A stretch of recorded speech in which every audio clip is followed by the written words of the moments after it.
right, good afternoon. My name is Reverend Amber Baker, and I want to start us off with a prayer on this day of remembrance. So please bow our hearts. On this day of solemn remembrance, may we honor the lives that were lost in this tragic act. May we give thanks for those who served and saved, rendered aid and assistance.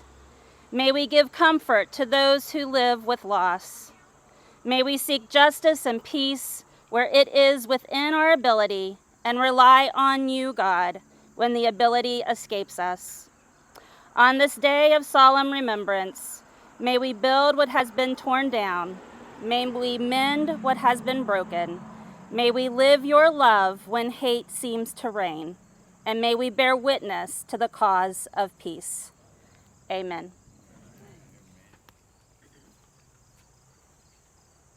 Fellas, please remove your hats.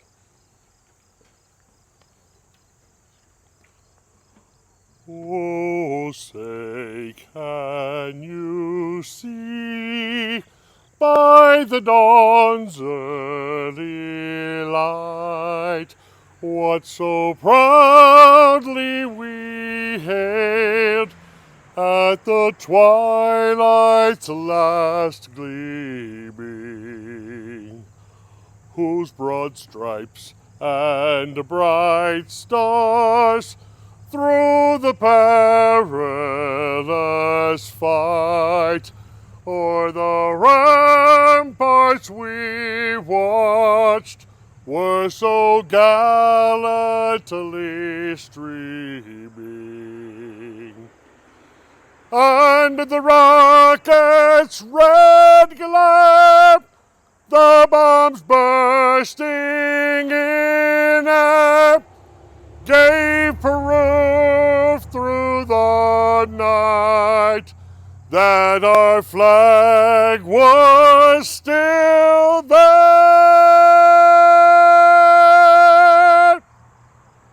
Oh, say, does that star-spangled banner yet wave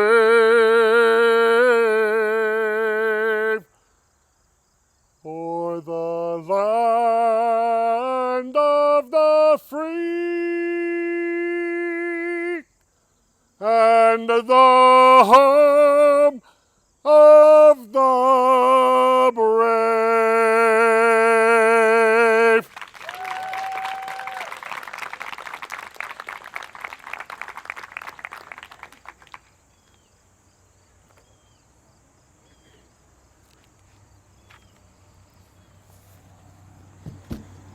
Oh, good morning, everyone. My name is Eric Tennant. I'm a lieutenant here at Cheat Lake Volunteer Fire Department, and have the joy of speaking to you today. I don't know if I can come up with. I certainly won't be singing. Let's put it that way. To get started, I'd like to thank United Way for approaching the Cheat Lake Volunteer Fire Department to do this project. I'd like to thank the University of Fairmont State and their art program for taking on this project, Precision One for helping us construct it, and Tropics for helping feed everyone here today. The rest of you, thank you all for coming out and joining us in this day of mourning as we remember the souls lost in the unnerving attacks 23 years ago. Of the 2,977 victims, 343 were firemen, 23 were NYPD officers, and another 37 were Port Authority employees with New York and New Jersey. That's a lot of counting. In a world consumed by negative, I challenge you to find the goodness, to shine your light, to reach out a helping hand, and to remember our greatness is formed by our servitude to others. That's the best that I have. But I'd like to pass this on and the honor of displaying this art to Joel, who's with the Fairmont State Art College. I don't know where he is, but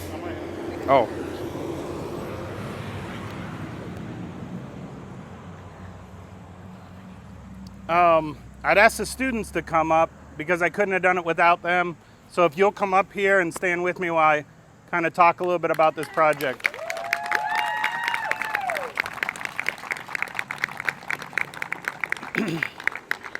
So to give you a little brief history of what Fairmont State has done to really serve as a timekeeper for the stories of the people of West Virginia and of our nation, I think it's important that we talk a little bit about its origins. I have only been at Fairmont State for 8 years, but 7 years ago, when looking at the confines of the white wall of a classroom, I made a point of centering our exchange in public art by leaving assets for communities that tell the stories of our citizens. We have so many stories to tell, but time is fleeting. And if we don't enrich those stories with permanence, they have the opportunity to wash away in the sand. And so when we stand here and we look at this mural, I really want you to think about the foundation that was forged for you to develop your own perspective. We look at this time, a tragic loss of American lives with a really heinous act. And one thing that I think about is how unified we were and how we were not divided as a nation, that we found that when the threads of our civil sectors came together, that we were stronger than I think we've ever been before. So as we look at the pillars of our service sector, when we think about those who pledged so much of their lives for we before me and the selflessness of that commitment, I think you'll really understand how the metaphors within the painting were developed. I stand here with 4 of my students who were in the class, and I want you all to think of what it would be like if your perspective never had a formal foundation except for the oral stories you heard. All these students were not born at the time that the towers fell. They were not born during the moments when people were called to action to think of the well-being of others way beyond themselves or their own families. And so through doing this project, we re-educated our youth with a call to action that is so significant to who we are as a nation.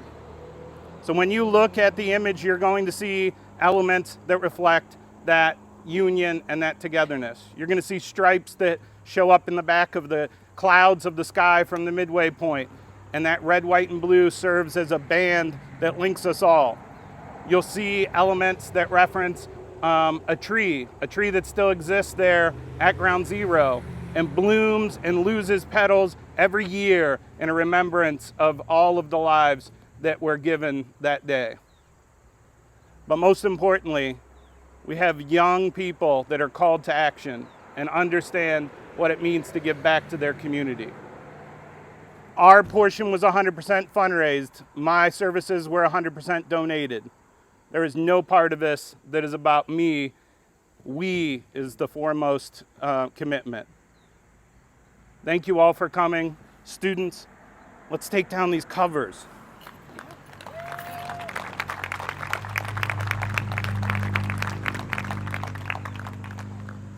All right, you ready? Pull it off.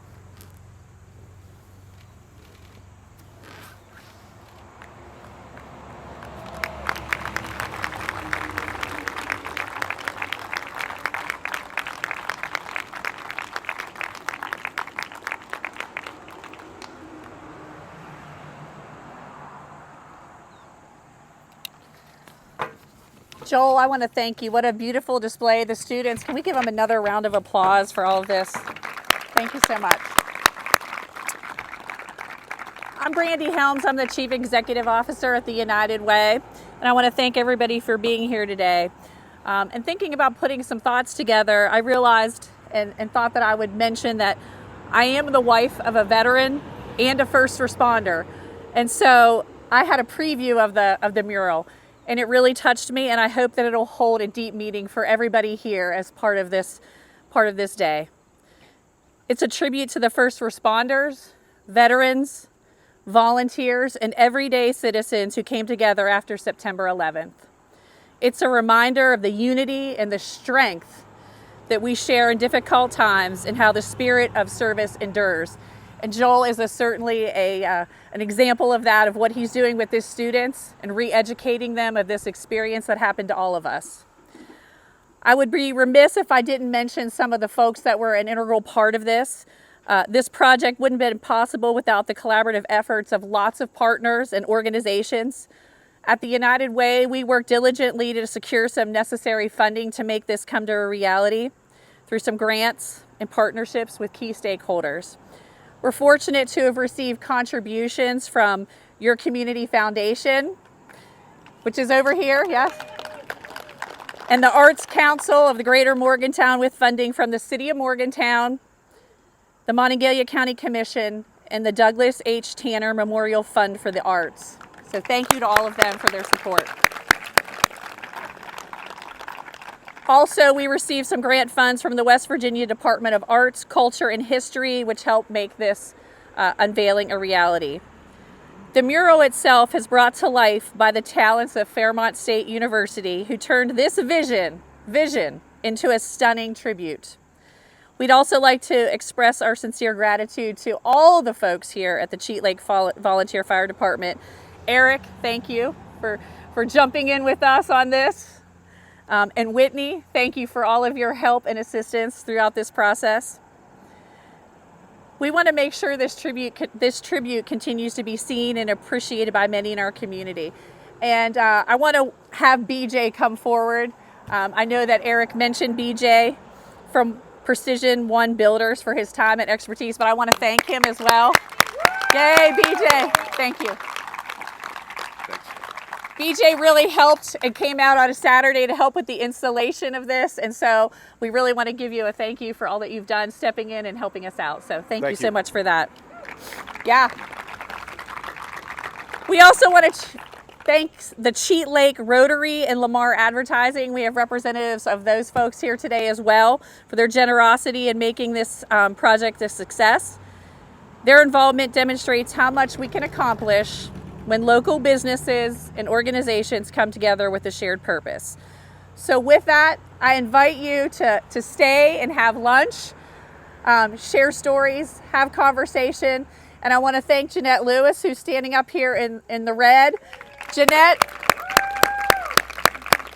recently retired from the United Way, but has continued to be involved in this as a volunteer. And her leadership on this is greatly appreciated, and all her contributions for all of her service to the community for all those years. So thank you, Jeanette, for seeing this through to the end. We appreciate it. Yes.